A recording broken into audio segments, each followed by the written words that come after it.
I badgered people with my constant messages and posts. I began to see friends and acquaintances as dollar signs instead of human beings. I was told from day one to be coachable and do everything my upline told me to do. Instead of questioning how on earth 97% of people made less money than I did, I considered it an honor. I got rich working for an MLM, and it cost me everything. Okay, mic check, mic check. Welcome back to the comfort zone. In this video, we're going to do something a little different than what we usually do. We have an article titled, I got rich working for an MLM, and it cost me everything. This is an article by a woman named Erin Lynn Paulson, and it was released on July 20th, 2023. In the article, she gives a personal account on how working the business model destroyed not only her mental health, but took a radical toll on the friendship she had built throughout the years. And I'm not gonna lie to you guys, this woman is drop dead freaking gorgeous, okay? She looks like whatever skincare product she's been recruited to sell is definitely working for her. But from what I read in this article, it seems to me like the nature of the business model began to take its toll on not only her personal life, which is honestly a shame that the company preyed on her and took advantage of her like that, but understand that this is the type of stuff that happens regardless of if you get rich in the MLM business or if you stay poor in the MLM business. And you know guys, it's worth mentioning that most of the people who you're encouraged to reach out to are usually broke, financially in ruts, dealing with mental health issues and family issues. You know, I never really noticed any new recruits who were already financially in good positions, although I mentioned like many people who reached a certain level in this business were already financially established. But understand that somebody who is already rich is going to see right through this business model. Okay, and that's one of the many reasons I believe the money laundering market is not only sleazy, but predatory in nature, because even as a YouTuber with a successful music career, I can look at the business model and see that it's bound to collapse eventually. Okay, and I often get on my own case for not noticing these things, although I was 22 at an earlier age, but I still could have seen a lot of this coming, and I could have saved a lot of relationships and friendships.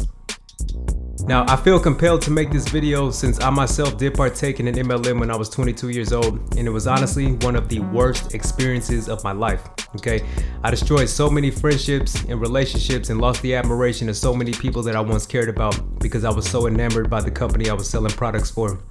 And really, I was just excited about getting my entrepreneurial endeavors in motion. But there are some key things I failed to pay attention to regarding not only the model of the business, but the reality of how much pressure I was putting on friends and acquaintances. Now in this video, I'm mainly going to warn people about the nature of the money laundering market and mathematically how impossible it is to actually become a millionaire with this business model.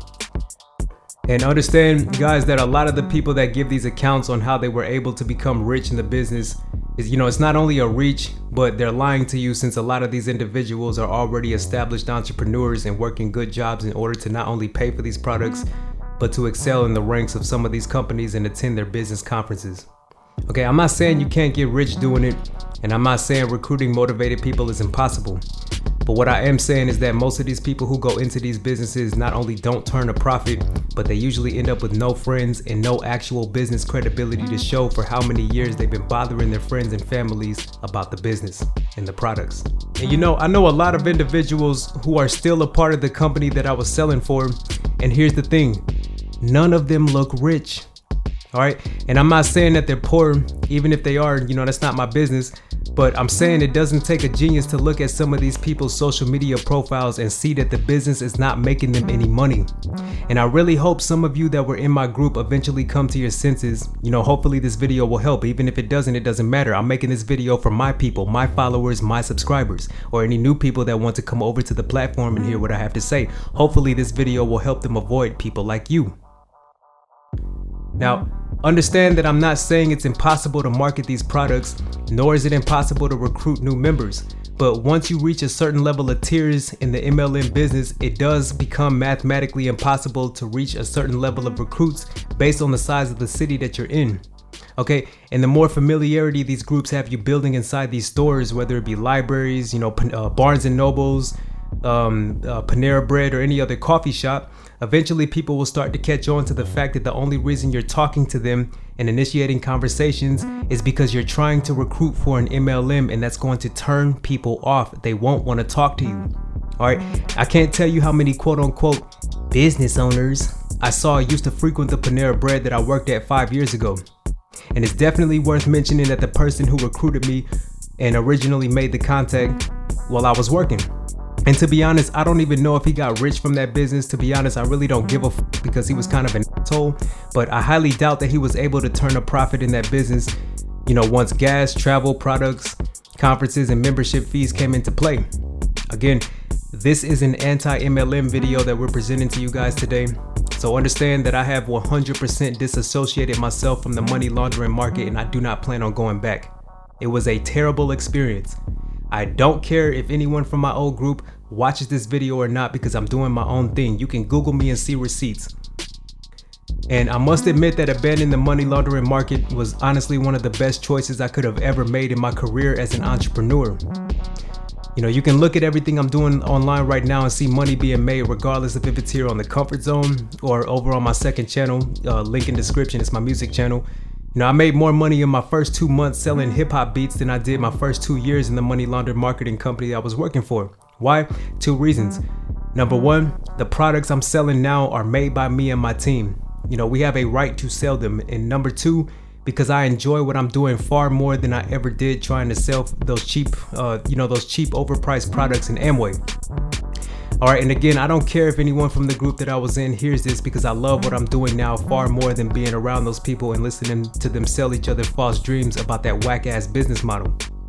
Okay, it doesn't take a genius to understand that nobody during the pandemic was planning on buying a $35 case of protein bars or energy drinks when you could literally go to the convenience store or Walmart and get roughly the same products for $17 cheaper.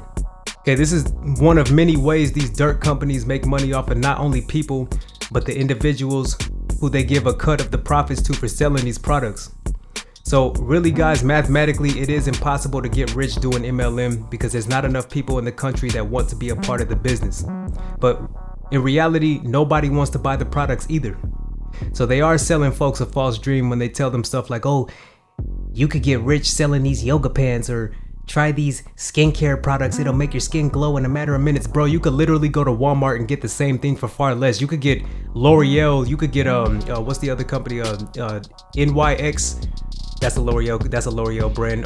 But you guys understand what I'm saying. All I'm saying is that since I left that business 3 years ago, life has been significantly better than it would be had I stayed in that business. And I don't have to waste time proving that to anyone either. You can Google me and see everything that I've been doing for yourself. Type in Shamar Jones in the Google search bar. You will see my music, my Facebook, this channel, my boxing videos, my Dragon Ball Z videos. You will see everything that I'm doing. And you will also see Diamonds Multimedia pop up too, because that's my company. So let's get into the article. In the early 2010s, multi-level marketing companies took off through social media. Promises of financial freedom, friendships, and fabulous trips and gifts flooded my timeline, and my inbox was full of hey girl messages from acquaintances sharing their life-changing opportunities. I was intrigued. Everyone has one of those friends, the neighborhood mom who sells leggings, or maybe it's cookware or makeup. Their aspirational and frankly annoying social media posts suggest that other women can build their best lives and earn money in their spare time. They cast their businesses alternatively as empowerment projects, community building ventures, or money-making enterprises depending on the filtered Photoshop posts. I know all of this because I was that friend, and yes, I was that friend too. After all, I hadn't held a real job since before my kids were born, and I craved something more than the mundane yet overwhelming day-to-day mom duties.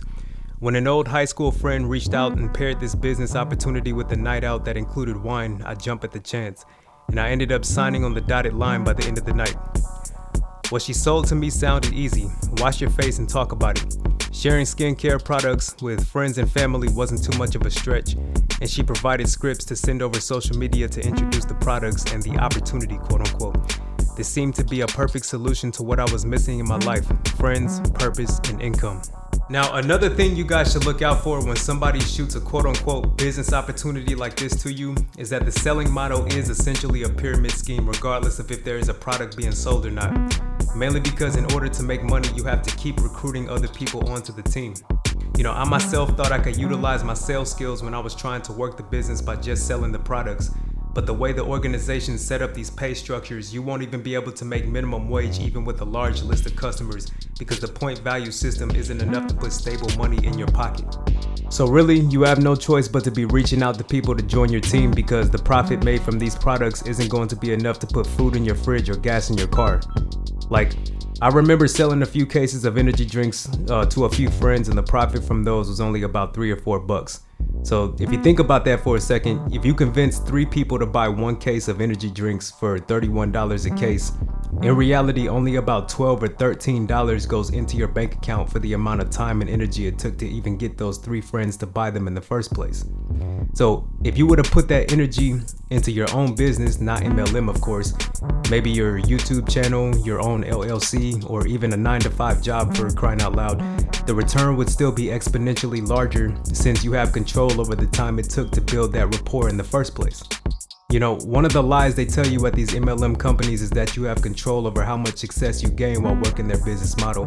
But in reality, you have significantly less control, and the cap on your success is larger than it would be even at a 9-to-5 job. You know, honestly, you can't tell me that somebody making $20 an hour at their job isn't happier and less stressed out than someone who's wasting time and energy trying to get friends and family to buy a $31 case of energy drinks while desperately trying to recruit people to sell with them.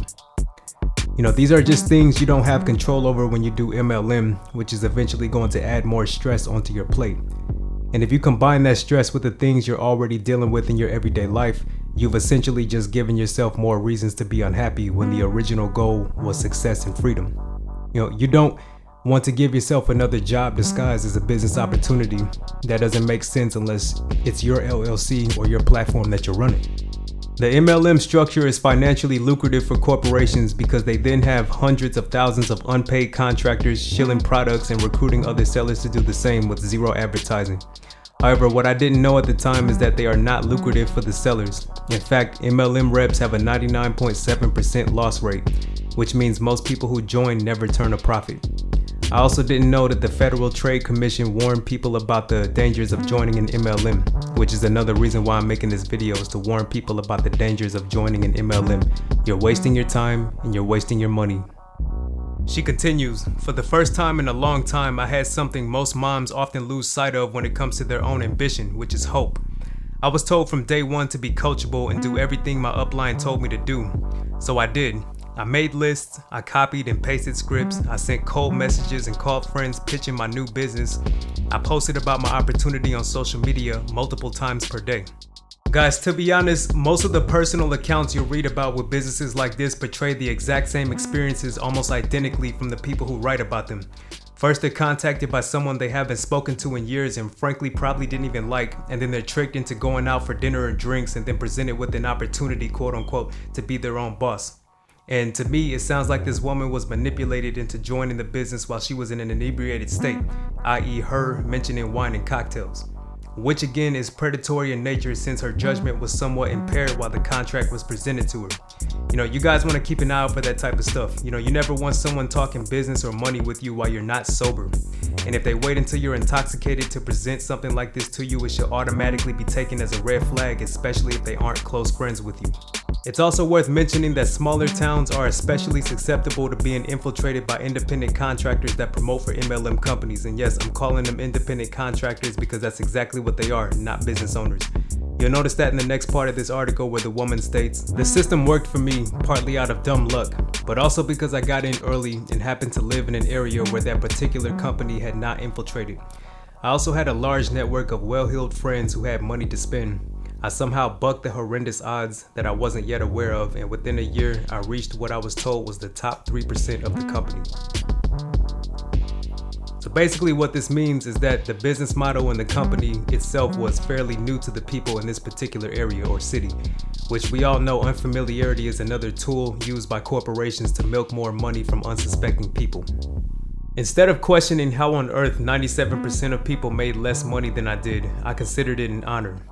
Over several years, I continued to be a success story. I earned bonuses, gifts, trips, and jewelry. I walked stages dressed in ball gowns and accepted awards. I was a keynote speaker at numerous events and traveled all over the world signing the praises of my company. I became the poster child for multi-level marketing. Yet along with all those milestones of success came many personal failures. I pushed away friends and family by consistently pestering them about my business and trying to recruit them. I badgered people with my constant messages and posts. I began to see friends and acquaintances as dollar signs instead of human beings. You know, it's worth mentioning that all forms of success come at a price. But when you build the success with truth, transparency, and honesty, the price and toll it takes on your emotional and spiritual health and your relationships is far lower than it is when you have to beg and manipulate people with business models such as this. You know, this woman's success is admirable because not a lot of people are able to break through the ranks of these companies like she was. But like she mentioned in the article, she was only able to do so out of luck since the city she lived in hadn't yet become familiar with the true nature of the pyramid business model. These days, pretty much everyone in every rural or big town knows what's up when they hear about recruiting people to sell products or join independent sales teams. 9 times out of 10, it's a pyramid scheme. So let's continue. I spent more quality time with my colleagues on the phone or on social media than I did with my own family. I spent ungodly amounts of my commissions on retreats, training, products, trips, and gifts, funneling my earnings back into the MLM system. Worst of all, I recruited hundreds of women into a system that seemingly worked for me but didn't for them. The stress and constant pressure of keeping my pyramid intact, along with the endless travel, parties, and events, escalated my anxiety and my drinking habit. I eventually sank into a deep substance use disorder and nearly lost my life to it, all while keeping my MLM quote-unquote dream afloat. As I continued to rise in the ranks, the things I experienced and eventually saw showed me clearly that this dream wasn't manifesting for anyone but me. In fact, I was making money because so many people were losing money. Back when I joined my MLM in a wine bar, my intentions were good, like most people who join an MLM. However, the impact didn't match those intentions. And once I realized that, it was important for me to leave that harmful system. Almost 7 years in, I quit. Despite being a success story in MLM terms, I realized that my success meant making money at the expense of others. Ignoring my own tuition and chipping away at my integrity, MLMs aren't about women succeeding. They're about using the appearance of female success. She continues, I began asking women who quit my former MLM before I did why they quit. Their reasons echoed mine. I went on to personally interview hundreds of former MLM members who described their experiences as traumatic, depressing, stressful, and cult-like. Just like me, they all joined believing they could help people, help themselves, have a community, a purpose, and earn money. And when those dreams didn't come true, they believed the system and the people at the top holding it together, including me, when we told them it was their fault for not working hard enough. Like me, they all burned bridges with their friends and family. They strained their finances, their marriages, and their life balance. The source of extra income they sought turned into a financial drain. The time freedom they desired was actually a time suck, and the community they felt drawn into was actually a closed system that discouraged critical thinking. Unsurprisingly, there is no easy button for achieving the work-life balance most moms aspire towards. Certainly not one with 6-figure plus salaries and no strings attached. The hashtag girl boss dream we were sold was not a reality. I regret perpetuating this false image of success and possibility. However, one thing I learned when I got sober in 2017 is that the best apology is changed behavior. Talking and writing about my experience is part of the living amends for all the harm I did over those years. Now, I'm no longer one of those friends. I don't have an ulterior motive when I invite someone for coffee. My Instagram posts no longer allude to life-changing opportunity. I found freedom from a system that is structurally designed to keep a few people afloat and the majority of people down. I hope others find their way out by paving the way for them to think more critically about the systems they are participating in, or at the very least, helping them feel less alone in their experiences. To conclude this video, I want you all to take 4 points away from what you've heard and read through the article. Number 1, any business model that requires you to go out and recruit members in order to make money is indeed a pyramid scheme, regardless of the products involved. Number 2, stay clear of individuals who still participate in these organizations despite the overwhelming evidence that the business models won't turn you a profit and will damage the relationships you've built over the years. Number 3, if you decide to join one of these organizations, keep in mind that the system is designed to keep you broke and at the bottom of the pyramid while keeping the individuals at the top of the pyramid financially stable. Number 4, pyramid business models are mathematically designed to collapse due to the weak foundations that they are built on. Understand that not everyone who wears a suit has your best interests in mind. I learned that while I was dealing with the people on my so-called team, and making the decision to leave the MLM business in 2019 was the best decision I could have ever made for myself in my entrepreneurial career, since it gave me time and energy to focus on my music production and my YouTube channels. Not to mention, it was right before the pandemic started, so not wasting money with these companies put me further ahead than I would have been trying to keep the pyramid afloat. Be sure to build your business and lifestyle on strong foundations that don't ensure a total collapse when pitfalls arise, which in business, pitfalls are usually inevitable. However, when the trust you've built between friends and family isn't being destroyed by a predatory business model, it's much easier to recoup ground and reach out for help when the pitfalls do arise. And with that being said, I wish you all the best in your entrepreneurial endeavors, and good night.